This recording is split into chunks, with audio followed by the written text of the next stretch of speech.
ಯಲ್ಲಾಪುರ ತಾಲೂಕಿನ ಗುಳ್ಳಾಪುರ ಬಳಿ ತರಕಾರಿ ತುಂಬಿದ ಲಾರಿಯೊಂದು ಪಲ್ಟಿಯಾದ ಭೀಕರ ಘಟನೆ ನಡೆದಿದ್ದು ಪರಿಣಾಮ 11 ಜನರ ಸ್ಥಳದಲ್ಲೇ ಸಾವನ್ನಪ್ಪಿದ ಘಟನೆ ನಡೆದಿದೆ. ತರಕಾರಿ ಕೊಂಡೊಯ್ಯುತ್ತಿದ್ದ ಲಾರಿಯೊಂದು ಪಲ್ಟಿಯಾಗಿ 10 ಜನರು ಸ್ಥಳದಲ್ಲೇ ಸಾವನ್ನಪ್ಪಿದ್ರೆ ಇನ್ನೋರ್ವ ಆಸ್ಪತ್ರೆಗೆ ಸಾಗಿಸುವ ಮಾರ್ಗ ಮಧ್ಯೆ ಸಾವನ್ನಪ್ಪಿದ್ದು ಸಾವಿನ ಸಂಖ್ಯೆ 11ಕ್ಕೆ ಏರಿಕೆಯಾಗಿದೆ. ಯಲ್ಲಾಪುರ ತಾಲೂಕಿನ ಗುಳ್ಳಾಪುರ ಗ್ರಾಮದ ಬಳಿಯ ರಾಷ್ಟ್ರೀಯ ಹೆದ್ದಾರಿ 63ರ ಗುಳ್ಳಾಪುರ ಘಟ್ಟಭಾಗದಲ್ಲಿ ಬುಧವಾರ ಬೆಳಗ್ಗೆ ಈ ಘಟನೆ ನಡೆದಿದ್ದು, ತರಕಾರಿ ತುಂಬಿದ್ದ ಲಾರಿಯಲ್ಲಿ 25 ಜನರು ಪ್ರಯಾಣಿಸುತ್ತಿದ್ದರು.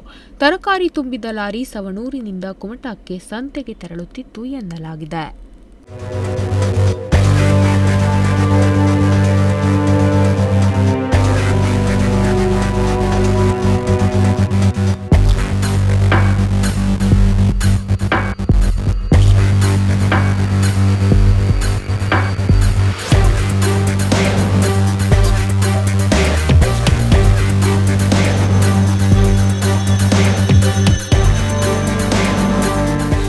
ಘಟನೆಯಲ್ಲಿ ಸಾವನ್ನಪ್ಪಿದವರನ್ನು 45 ವರ್ಷದ ಫಯಾಜ್ ಜಮಖಂಡಿ, 35 ವರ್ಷದ ವಾಸಿಂ ಮುಡಗೇರಿ, 20 ವರ್ಷದ ಇಜಾಜ್ ಮುಲ್ಲಾ, 30 ವರ್ಷದ ಸಾದಿಕ್ ಬಾಷ್, 40 ವರ್ಷದ ಗುಲಾಂ ಹುಸೇನ್ ಜವಳಿ, 36 ವರ್ಷದ ಇಮ್ತಿಯಾಜ್ ಮುಳಕೇರಿ, 25 ವರ್ಷದ ಅಲ್ಫಾಜ್ ಜಾಫರ್ ಮಂಡಕ್ಕಿ, 25 ವರ್ಷದ ಜಿಲಾನಿ ಅಬ್ದುಲ್ ಜಕಾತಿ, 24 ವರ್ಷದ ಅಸ್ಲಾಂ ಬಾಬುಲಿ ಬೆಣ್ಣಿ, 30 ವರ್ಷದ ಜಲಾಲ್ ತಾರಾ ಎಂದು ಗುರುತಿಸಲಾಗಿದೆ.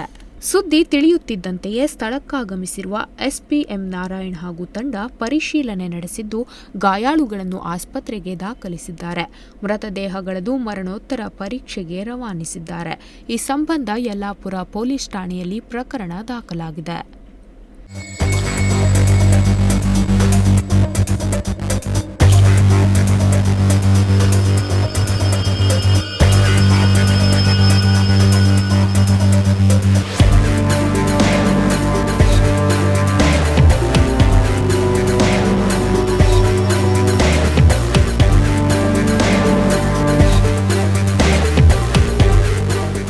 ಘಟನೆ ಸಂಬಂಧ ಹೇಳಿಕೆ ನೀಡಿರುವ ಉತ್ತರ ಕನ್ನಡ ಜಿಲ್ಲೆಯ ಎಸ್ಪಿ ನಾರಾಯಣ್ ಯಲ್ಲಾಪುರ ಅವರು, ದಟ್ಟ ಮಂಜು ಇದ್ದ ಕಾರಣ ಅಪಘಾತ ಸಂಭವಿಸಿದೆ.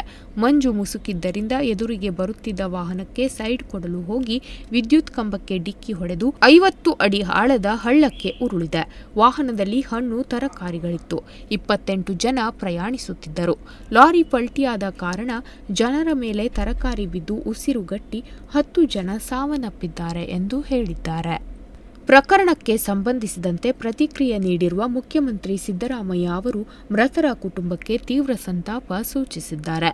ಮೃತರ ಕುಟುಂಬಕ್ಕೆ ತಲಾ 3 ಲಕ್ಷ ರೂಪಾಯಿ ಪರಿಹಾರ ಘೋಷಣೆ ಮಾಡಿದ್ದಾರೆ. ಘಟನೆಯಲ್ಲಿ ಮೃತಪಟ್ಟವರ ಕುಟುಂಬಕ್ಕೆ ಈಗಾಗಲೇ ಮುಖ್ಯಮಂತ್ರಿ ಸಿದ್ದರಾಮಯ್ಯ 3 ಲಕ್ಷ ರೂಪಾಯಿ ಪರಿಹಾರ ಘೋಷಿಸಿದ್ದಾರೆ. ಇದೀಗ ಪ್ರಧಾನಿ ನರೇಂದ್ರ ಮೋದಿ ಕೂಡ ಪ್ರಧಾನಮಂತ್ರಿ ರಾಷ್ಟ್ರೀಯ ಪರಿಹಾರ ನಿಧಿಯಿಂದ 2 ಲಕ್ಷ ರೂಪಾಯಿ ನೀಡುವುದಾಗಿ ಘೋಷಿಸಿದ್ದು, ಪ್ರಧಾನಿ ಮೋದಿ ಹಾಗೂ ಅಮಿತ್ ಶಾ ಮೃತರಿಗೆ ಸಂತಾಪ ಸೂಚಿಸಿದ್ದಾರೆ. Nudisiri news desk, Honnavar.